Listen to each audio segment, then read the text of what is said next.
Welcome back to the channel, and if you're new here, I'm really glad you found your way in. As we continue our journey toward the Milano Cortina 2026 Winter Olympics, this channel is all about slowing things down, just enough to really see the stories behind the sport, the moments, the pressure, the humanity, and the meaning that live beneath the scores.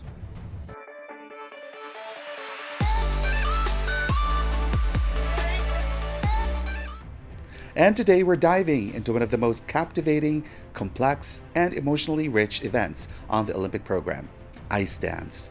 There is a moment in ice dance, just before the music starts, when the rink goes quiet, not silent, but expectant. Two skaters stand together, blades planted, fingers brushing, hearts racing, and in that moment, everything they've trained for, years of repetition, sacrifices, doubt, belief, comes down to 4 minutes of movement.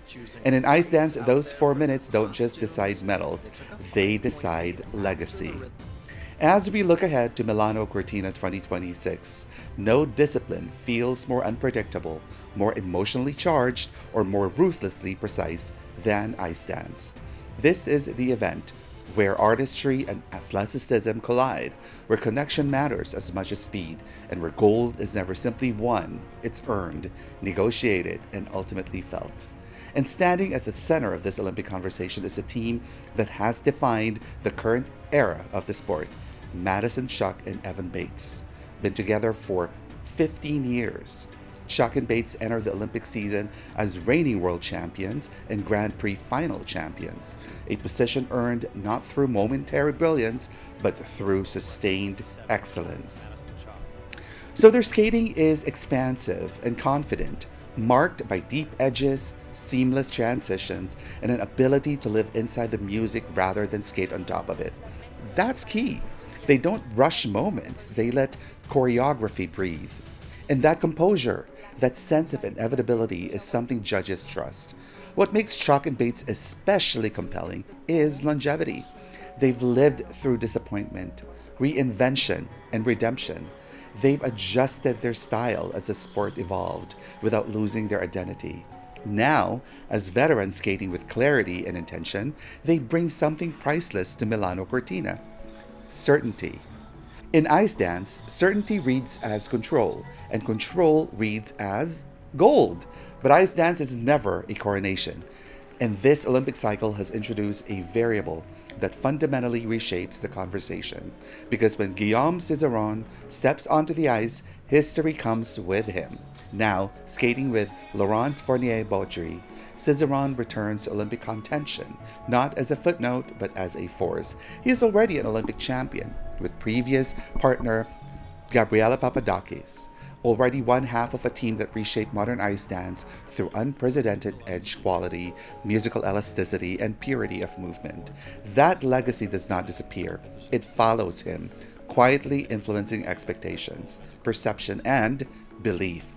Fournier Beaudry is no understudy. She brings speed, precision, and competitive maturity from years at the top level. What makes this partnership so dangerous is how quickly it has stabilized. They've only been together, I think, for 2 seasons. In a discipline where chemistry can take seasons to fully develop, their connection already feels intentional, restrained, elegant, and efficient. Their skating flows, their elements settle naturally into the music. And when they skate clean, the ice seems to open beneath them. Again, this is an opinion from a fan, not an expert. Stylistically, Fournier Beaudry and Cizeron present the most direct philosophical contrast to Chock and Bates. Where Chock and Bates thrive in warmth, theatricality, and emotional openness, Fournier Beaudry and Cizeron offer minimalism, refinement, and purity. One team invites you in, the other mesmerizes by restraint. In an ice dance, judges are often asked to choose not just between teams, but between visions of the sport itself. Yeah, think about that. The question surrounding Fournier Beaudry and Cizeron is not talent, it's time. Do they have enough shared history to match the instinctive unison of teams who have trained together for over a decade? Can they peak perfectly in an Olympic year rather than arriving a season too early or too late? If the answer is yes, they're not just podium contenders, they are legitimate gold threats. And they are not alone. Canada's Piper Gilles and Paul Poirier remain one of the most musically intelligent teams in the world. Their edge quality is among the finest in the field, and their ability to shape choreography around emotion gives their programs depth and resonance. Seeing them live was so surreal. When Gilles and Poirier are at their best, they feel complete, not rushed, not manufactured. Their challenge has always been timing. If Milano Cortina is their moment, they have the tools to capitalize. Then Great Britain's Lilah Fear and Lewis Gibson bring something entirely different: energy, charisma, and bold modern identity. They attack rhythm dances with confidence and connect instantly with audiences. They're just so much fun to watch. Their rise has been fueled by fearlessness, and when their technical elements lock in, their momentum can be impossible to ignore. They're unstoppable.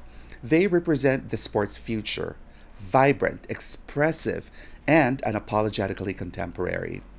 However, Italy's Charlène Guignard and Marco Fabbri add another layer of complexity.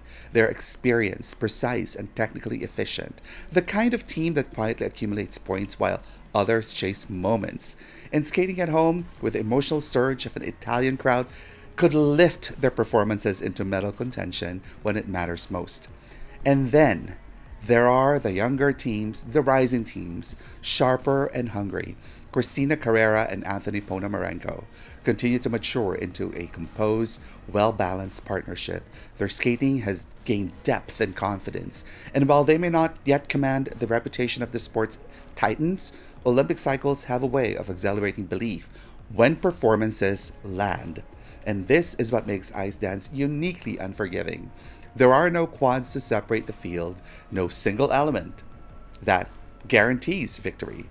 Everything is interconnected. Twizzles, step sequences, lifts, transitions, interpretation.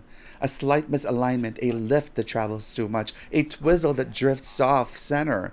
Any one moment can tilt the entire podium. And then there's interpretation. The invisible deciding factor. The teams that win Olympic gold aren't always the most difficult.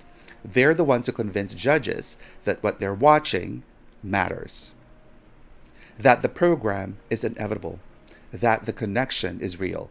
In Milano Cortina, the routines that rise won't just be technically complex, they'll be emotionally deliberate. I really could not wait to see what defines each of these teams. Music choices that allow for contrast and build, choreography that highlights maturity over novelty, programs that feel complete from the first breath to the final pose. When you weigh historical performance preparation, competitiveness, and team maturity, the picture sharpens. Chock and Bates, in my opinion, remain the most complete package in the field. Seasoned, consistent, and unflappable. But Fournier Beaudry and Cizeron introduce uncertainty, and uncertainty is dangerous. Add in Gilles and Poirier's refinement, Fear in Gibson's momentum, and Guignard and Fabbri's home ice factor, and suddenly gold feels fragile. And that's why this conversation matters, and why we'll keep coming back to it as Milano Cortina approaches. Because ice dance is never just about who should win, it's about who claims the moment. When the lights are bright, the music starts, and history is waiting to be written one edge at a time. In Milano Cortina, the battle for gold won't just be skated. It will be decided in silence, in nuance, and in the spaces between the notes. How fascinating, isn't it? If this conversation made you pause, reflect, or see ice dance a little differently, I'd love for you to stay connected here. Take a moment to like the video. It really does help more people find these deeper Olympic conversations. And if you haven't already, consider subscribing, because this road to Milano Cortina 2026 is just getting started.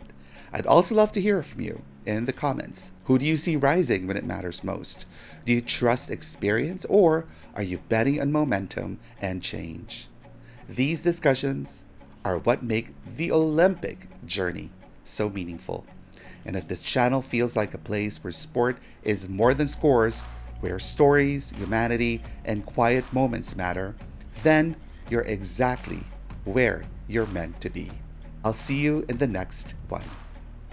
Peace and blessings. Don't forget to like, subscribe, and hit the notification bell for more.